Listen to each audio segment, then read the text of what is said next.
नमस्कार दोस्तों, स्वागत है आपका न्यूज़ प्लैनेट में। दोस्तों, जैसे कि आप जानते हैं, वैश्विक जो घटनाक्रम है वो इधर बीच बहुत ही तेज़ी से बदल रही है, जिसमें आप देख रहे हैं कि जो की मेकर है वो अमेरिका है। अमेरिका ने वैश्विक भू राजनीतिक और जियो पॉलिटिक्स व्यवस्था में ऐसा भूचाल ला दिया है जिससे पूरा विश्व परेशान है और शेयर मार्केट में भयंकर उथल पुथल मची हुई है।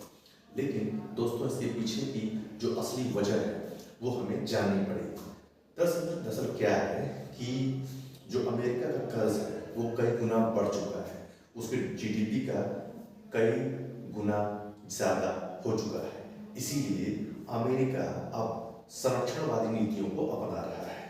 आपको ध्यान रहे कि ये वही देश हैं, ये वही वैश्विक व्यवस्था की वकालत करने वाले देश हैं जो एक समय कहा करते थे कि व्यापार का जो संचार है वो आवाज मुक्त होना चाहिए और शुल्क और ट्रैफिक में कमी होना चाहिए ताकि व्यापार सरलता से एक विश्व से दूसरे विश्व तक पहुंच सके।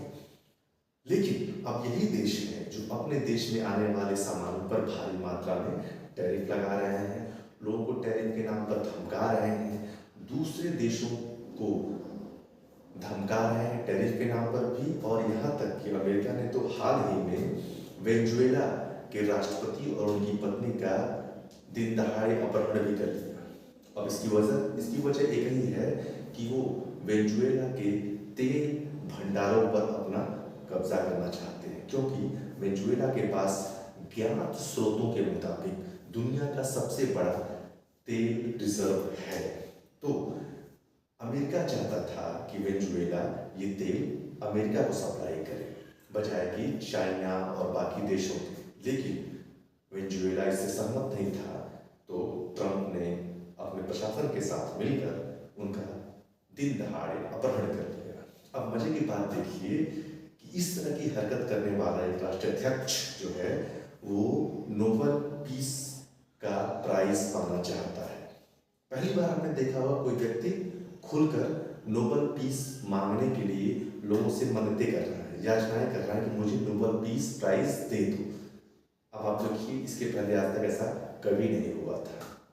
अब दूसरी बात, चाइना ने अमेरिका की इस नीति की वजह से अपने जो वैश्विक समीकरण थे उसे बदल दिया है और अपना जो संबंध है दूसरे देशों से बढ़ाना शुरू कर दिया है। उसने अमेरिका से व्यापार कम करके साउथ अमेरिका के देशों से व्यापार बढ़ा दिया है, यूरोप से बढ़ा दिया है। और रशिया यूक्रेन पर आक्रमण करने के बाद दुनिया में अलग थलग पड़ चुका था, वो भी अब मुख्य धारा में आ चुका है। रशिया के मुख्य धारा में आने की वजह खुद अमेरिका और ट्रंप की नीतियां हैं, क्योंकि ट्रंप ने अपनी नीतियों से भारत और चाइना इन सब देशों को काफी नुकसान पहुंचाया है। ट्रंप ने भारत पर पहले 25% बाद में 50% का टैरिफ लगाया। अब सोचने वाली बात यह है कि पाकिस्तान के साथ हमदर्दी और इंडिया के साथ इतनी ज्यादती क्यों हो रही है। तो इसके पीछे की वजह यह है कि अमेरिका देख रहा है, खासकर ट्रंप का व्यक्तिगत मामला है, क्योंकि जब अमेरिका ने देखा कि भारत और पाकिस्तान की लड़ाई शुरू हुई है तो ट्रंप ने इसे रुकवाने का श्रेय लेना शुरू कर दिया, जबकि इंडिया ने कहा कि इसमें ट्रंप की भूमिका नहीं है। दोनों देशों के मिलिट्री के जो चीफ हैं उनके बीच बातचीत हुई थी और बार बार पाकिस्तान के रिक्वेस्ट करने पर इंडिया ने युद्ध को विराम दिया। लेकिन पाकिस्तान ने यह एक दोगला खेल खेलते हुए ट्रंप की भूमिका को स्वीकार किया और ये कहा कि ट्रंप की इस युद्ध को रुकवाने में महत्वपूर्ण भूमिका थी। ये जो तेल लगाने की एक जबरदस्त कला है पाकिस्तान के पास, इसकी वजह से ट्रंप पाकिस्तान से खुश हो गए और इंडिया से नाराज हो गए। और ट्रंप ने पाकिस्तान पर कोई टैरिफ लगभग 17 या 16% टैरिफ लगाया, जो कि बहुत ही मामूली है, जबकि इंडिया पर 50% टैरिफ थोप दिया है। केवल ईगो का मामला है। अब ट्रंप की इन नीतियों में एक और खतरनाक जो चीज वो जुड़ गई कि उन्होंने कहा कि हमें ग्रीनलैंड चाहिए। अब ग्रीनलैंड जो कि डेनमार्क का हिस्सा है उसे ट्रंप अपने हासिल करना चाहते हैं। क्यों? क्योंकि ग्रीनलैंड जो है रिजर्व बहुत सारे मिनरल्स का, रेयर अर्थ मटेरियल्स का और बाकी रिसोर्सेज का एक बहुत बड़ा जो है रिसोर्स है। तो ट्रंप चाहते हैं वो इसे हथिया लें, लेकिन यूरोपीय देश इसका भरपूर विरोध कर रहे हैं और यहाँ तक कि चाइना भी विरोध कर रहा है। लेकिन रशिया ने ट्रम्प कार्ड खेलते हुए यहाँ पर कहा है कि ग्रीनलैंड जो है डेनमार्क का हिस्सा नहीं है। अब मजेदार बात ये है कि ग्रीनलैंड जो कि डेनमार्क के अधीन है और डेनमार्क नाटो का एक सदस्य है और नाटो जो है अमेरिका का बनाया हुआ एक सैन्य संगठन है। अब नाटो के देश अपने ही देश पर अटैक करना चाहते हैं, खासकर उनका जो प्रमुख देश है। अब इसीलिए डेनमार्क के जो राष्ट्राध्यक्ष थे उन्होंने बयान दिया था कि अगर ग्रीनलैंड पर हमला हुआ तो ये नाटो के देश पर ही हमला होना माना जाएगा और इससे नाटो ही खत्म हो जाएगा। तो इन व्यवस्थाओं को देखते हुए ट्रम्प इधर बीच नरम पड़े हैं। एक बात और, भारत के जितने भी पड़ोसी देश हैं, चाहे वो श्रीलंका हो, चाहे पाकिस्तान हो, चाहे बांग्लादेश हो, चाहे नेपाल हो, आपने देखा होगा हर देश अस्थिर है। उसकी राजनीति को अंदर से भड़काया गया है, सुलगाया गया है, वहाँ जो जमी हुई व्यवस्था को सुखाड़ा गया है और वहाँ भरपूर हिंसा पर भड़काई गई है। तो ये एक संयोग नहीं है, ये पूरी तरीके से एक साजिश है जिसमें पश्चिमी देश, जिसमें अमेरिका, चाइना भी शामिल हैं। ये भारत को अस्थिर करना चाहते हैं।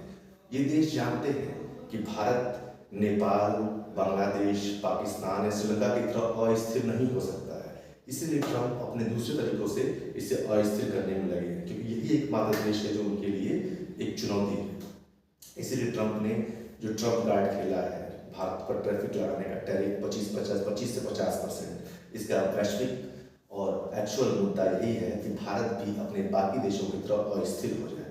लेकिन चूंकि भारत अपने घरेलू बाजार पर बहुत ज़्यादा निर्भर है, घरेलू मांग उसकी मजबूत है और IMF और वर्ल्ड बैंक की रिपोर्ट में भी दिखा है कि भारत आने वाले समय में अच्छी ग्रोथ करेगा, क्योंकि हमारे यहाँ की जो परचेसिंग पावर है वो काफ़ी अच्छी है और इस वजह से हम मंदी से भी बचे थे। तो भारत अपनी जगह मजबूत है और उसकी जो नीतियाँ हैं वो स्पष्ट हैं कि वो अपने हितों से समझौता नहीं करेगा, अपने स्वाभिमान से समझौता नहीं करेगा। दोस्तों, देखने वाली बात यह है कि आने वाले समय में हवा का रुख किधर जाता है।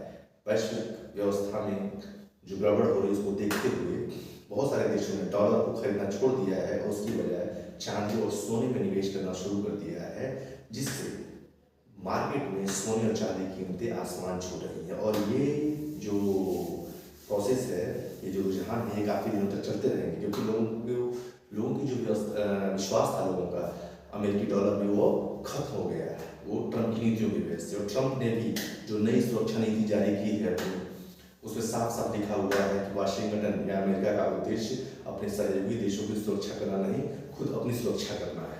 इसका मतलब कि अब अमेरिका अपने सहयोगी देशों को जो फंड भेज रहा था, ब्रिटेन और बाकी देशों को सुरक्षा के नाम पर, वो बंद होंगे और अमेरिका पूरी तरीके से अपने हितों की ओर ही ध्यान देगा। तो दोस्तों, आगे आने वाले समय में देखने की बात है।